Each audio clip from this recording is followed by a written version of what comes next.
पाटील, विक्रांत पाटील.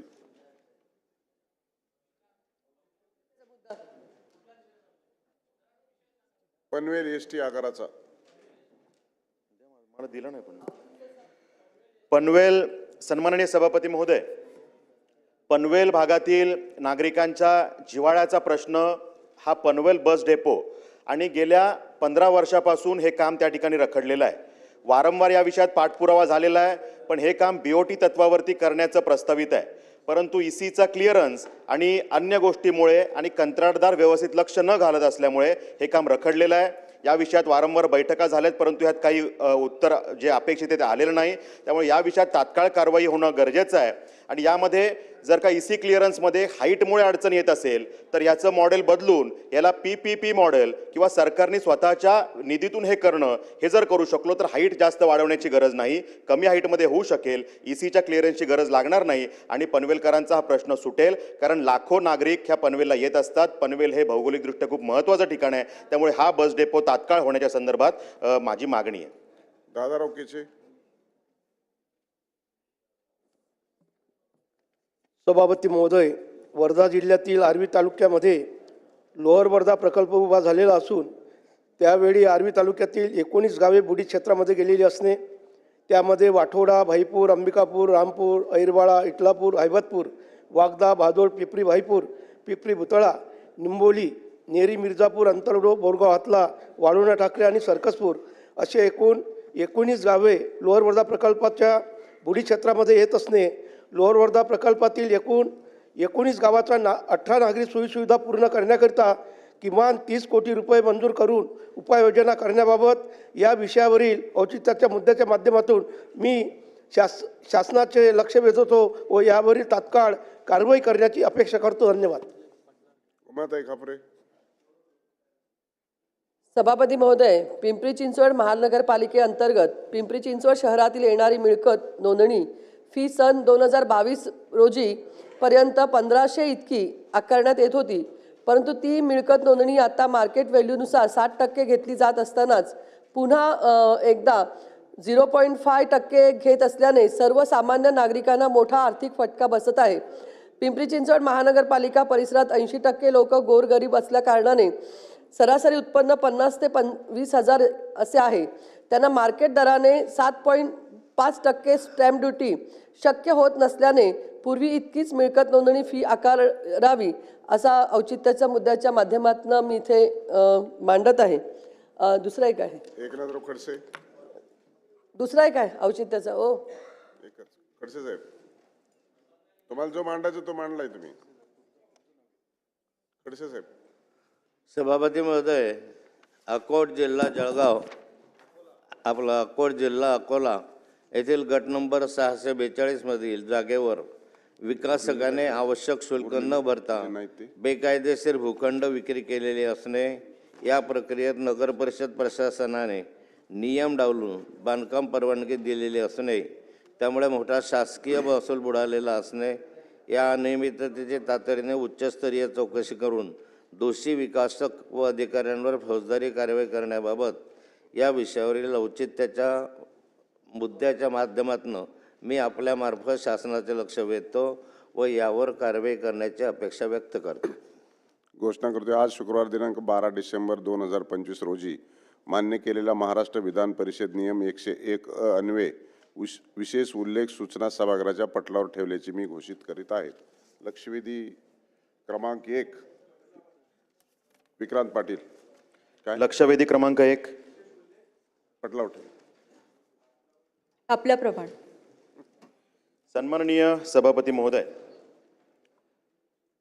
सिडकोच्या माध्यमातून जो काही भाग विकसित करण्यात आला, 344 स्क्वेअर किलोमीटर एरियावरती पनवेल आणि नवी मुंबई हे शहर वसवण्यात आलेलं आहे. पनवेल महापालिकेमध्ये 110 स्क्वेअर किलोमीटरचा सगळा विभाग आणि आता नव्याने विकसित होत असलेला नैनाचा विभाग, यामध्ये सिडकोच्या माध्यमातून महत्त्वाची भूमिका बजावली जाते. आणि यामध्ये या भागाचं एकंदरीत जे भौगोलिक महत्त्व आहे, मुंबईपासून जवळचं अंतर, अटल सेतूची कनेक्टिव्हिटी आणि आजूबाजूला येत असलेले मोठे मोठे सरकारी प्रोजेक्ट्स आणि त्यामुळे आंतरराष्ट्रीय विमानतळ असेल, मेडिसिटी, एज्युसिटी सारखे प्रोजेक्ट किंवा डाटा सेंटर्स, तिसरी मुंबई, या सगळ्या विषयाला एकीकडे सरकार देवाभाऊंचं सरकार चांगल्या पद्धतीने ह्यात विचार करते आणि हे प्रोजेक्ट्स येत आहेत. पण या सगळ्या विषयावरती लक्ष देऊन सिडकोनी या भागाचा जो काही सर्वांगीण विकास करायला पाहिजे तो काही होताना दिसत नाही. आणि त्यामुळे आता ज्या समस्या तयार व्हायला लागलेल्या आहेत की आता ह्या पुढे आत्तापर्यंत लोकसंख्या ही बेरजेने वाढत होती, या पुढच्या कालावधीमध्ये ही लोकसंख्या गुणाकाराने वाढणार आहे. आणि मग त्यासाठी सिडको आणि तिथला भाग सुसज्ज आहे का, त्यांची यंत्रणा सुसज्ज आहे का, तर ह्याच्यावरचं उत्तर सभापती महोदय नाही असं आहे. आणि त्यामुळे ह्या भागामध्ये आपण बघितलं तर सिडकोनी लोकसंख्या वाढवली, यामध्ये माणसं कोंबण्याचं काम एका बाजूला सिडको करते, पण त्याच्या अनुषंगाने ज्या काही पायाभूत सुविधा असल्या पाहिजेत, तिथल्या लोकांच्या सोयी सुविधांची चिंता केली पाहिजे, तिथल्या पाण्याची व्यवस्था केली पाहिजे, या सगळ्या व्यवस्था मात्र उभ्या राहताना दिसत नाही. आणि त्यामुळे ट्रॅफिकची समस्या आ वासून उभी आहे. पुरेशी उद्यानं नाही आहेत, मैदानं नाही आहेत, जी आहेत ती सुसज्ज नाही आहेत. नाट्यगृह असली पाहिजेत ती नाही आहेत. त्या ठिकाणी मोठी क्रीडा संकुलं असली पाहिजेत ती तिथे दिसत नाहीत. उत्तम वाचनालय असली पाहिजेत, त्यांची उपलब्धता नाही आहे. थीम पार्क चांगले असले पाहिजेत, कारण हे 21व्या शतकातलं शहर आहे, ते होताना दिसत नाही. आमच्या विद्यार्थी बांधवांसाठी अभ्यासिका नाही आहेत. आणि त्यामुळे जर का खारघरचं बघितलं तर खारघर वगळता कामोठे, कळंबोली, करंजाडे, उलवे, तळोजा या कुठल्याच भागामध्ये ही काही सुसज्ज स्थिती सिडकोच्या माध्यमातून तयार करण्यात आलेली नाही आहे. आणि खारघरमध्येही अनेक विषय प्रलंबित आहेत. आणि त्यामुळे सभापती महोदय, यामध्ये तात्काळ सिडकोनी विचार करण्याची गरज आहे. खरं तर ही लोकसंख्या वाढत असताना 20 वर्ष आधी हा विचार करायला पाहिजे होता, कारण आता लोकसंख्येचं वाढणारं प्रमाण आणि त्यानुसार जेव्हा आपण ह्या पायाभूत सुविधा उपलब्ध करण्याचं नियोजन करू, त्यामध्ये आता हे रेशो हा मेंटेन होणार नाही, कारण हा कायम इन्व्हर्सली प्रपोर्शनल राहील. लोकसंख्या वाढत जाईल, पायाभूत सुविधा हळूहळू वाढतील आणि त्यामुळे हा जो काही रेशो आहे तो मॅच होणार नाही. आणि त्यामुळे या अनुषंगाने जे माझे स्पेसिफिक प्रश्न आहेत की पनवेल तालुक्यामध्ये पर्यायी अंतर्गत रस्त्यांचं एक जाळं असलं पाहिजे, नाहीतर भविष्यात ट्रॅफिकची मोठी समस्या उपस्थित होईल, जी आत्ताच सुरू झालेली आहे. आणि त्यामुळे यासाठी उलवे ते खारघर हा एक कोस्टल रोड हा प्रस्तावित आहे, त्याचं काम सुरू आहे, पण ते खूप संथ गतीने सुरू आहे. अनेक अडचणी आहेत, ते कधीपर्यंत पूर्ण होणार हा पहिला प्रश्न आहे. त्यामध्ये सायन पनवेल महामार्ग आहे, त्याच्यावरती जो काही वाढता ताण आहे ट्रॅफिकचा, आणि त्यामुळे इतकी वाहतूक कोंडी तिथे होत असते, त्याला पर्यायी मार्ग म्हणून खारघर, मानसरोवर, खांदेश्वर मार्गे जर का हा कोस्टल रोड आपण तयार करू शकलो तर त्यामध्ये एक दिलासा पनवेलकरांना मिळेल. आपण याच्यामध्ये सकारात्मक निर्णय घेणार का, हा दुसरा प्रश्न आहे. तळोजा भागामध्ये 1 लाखांपेक्षा जास्त आत्ता घरांची निर्मिती झाली आहे. सिडकोच्या माध्यमातून 50,000पेक्षा जास्त घरं तिथे बांधली जात आहेत. मग सिडको घरं बांधण्याचं सिडकोला कळतं, पण तिथे नागरिकांसाठी सोयी सुविधा उपलब्ध करण्यात मात्र सिडको कधी विचार करत नाही. आणि त्यामुळे तिथे जे काही तळोजा रिजनल पार्क हा झोन आहे, त्याचं काही डेव्हलपमेंट सिडको करत नाही आहे. सिडकोने यामध्ये सुमोटो खरं तर निर्णय केला पाहिजे आणि तिथे एक पार्क डेव्हलप केलं पाहिजे, एक अम्युजमेंट पार्क या ठिकाणी असलं पाहिजे. ही नागरिकांची मागणी आहे, मीही ती मागणी करतो. ते आपण करणार का, हा तिसरा प्रश्न आहे.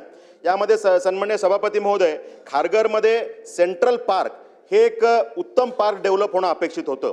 120 हेक्टरवरती हे पार्क त्या ठिकाणी असणं अपेक्षित आहे, पण फक्त 35 हेक्टर भागाचाच विकासात करण्यात आलेला आहे. आणि गेल्या 15 वर्षापासून पुढच्या भागाच्या विकासाकडे सिडको बघायला तयार नाही.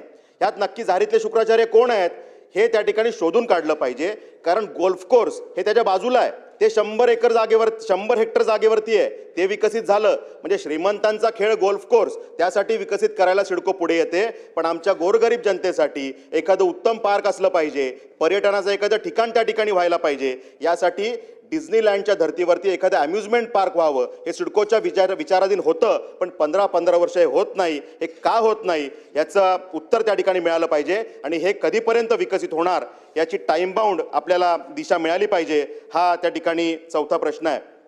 यामध्ये तळोजा जो भाग आहे, ज्यामध्ये मॅनग्रोवचा जो भाग आहे, याच्यामध्ये जो प्रश्न विचारला यामध्ये चुकीचं उत्तर सभापती महोदय विभागाने दिलेलं आहे. त्यामध्ये त्यांनी सांगितलं की MIDC हे इथलं नियोजन प्राधिकरण आहे, जे सबशेल चुकीचं आहे. या भागाचं नियोजन सुद्धा सिडकोच करतं, सिडकोच प्राधिकरण आहे. आणि त्यामुळे सिडकोच्या या सगळ्या अधिकाऱ्यांना हा खरं तर प्रश्न आहे की यामध्ये आपण MMRDA ने जसं माहीम धारावी भागामध्ये एक मॅनग्रोव्ह पार्क तयार केलं, त्यापेक्षा अद्ययावत पार्क हे त्या ठिकाणी तळोजामध्ये होणं अपेक्षित आहे. ते आपण मॅनग्रोव्ह पार्क तयार करणार का, आणि त्या सिडकोचीच ही ते प्राधिकरण असल्यामुळे सिडको हे करणार का, हा स्पेसिफिक प्रश्न आहे. आणि यामध्ये पेंदर ते बेलापूर या मेट्रो लाईन 1चं काम 2010ला सुरू झालं, 2023ला पूर्ण झालं. सभापती महोदय, यामध्ये लाईन 2 आणि लाईन 3चं काम अपेक्षित होतं. तळोजा ते MIDC आणि तिसऱ्या लाईनमध्ये MIDC कळंबोली कामोठे खांदेश्वर या भागाचा ती लाईन जोडणं आवश्यक होतं, पण त्याचं काम अजून झालेलं नाही. त्यामुळे हे काम आपण कधीपर्यंत करणार हे त्यामध्ये उत्तर अपेक्षित आहे. आणि विक्रांतजी, शेवटचा प्रश्न सभापती महोदय, शेवटचा प्रश्न. एकसाथ किती प्रश्न विचारायचे ठरवा, कारण नाही, शेवटी ताई त्यांची मंत्री तयारी महोदय आहे ते का? लिहून घेत आहेत. त्यामुळे एकच प्रश्न, त्यामध्ये पनवेल तालुक्यातल्या आमच्या गाडी नदी, कासाडी नदी व इतर नद्यांचं प्रदूषण हा विषय सातत्याने ऐरणीवर आहे आणि त्यामुळे ते विषय मांडण्याचा आम्ही प्रयत्न केला आहे. या नद्यांचं पुनर्जीवन करणं आवश्यक आहे. सिडको आणि नैनाच्या माध्यमातून ते केलं जाऊ शकतं आणि त्यांचं नदीकाठ रिव्हरफ्रंट डेव्हलपमेंट ही मागणी आम्ही सातत्याने करतोय. सिडकोच्या माध्यमातून आपण ते करणार का, हे स्पेसिफिक प्रश्न आहे. चालेल. 10 मिनिटं अजून. मंत्री महोदय.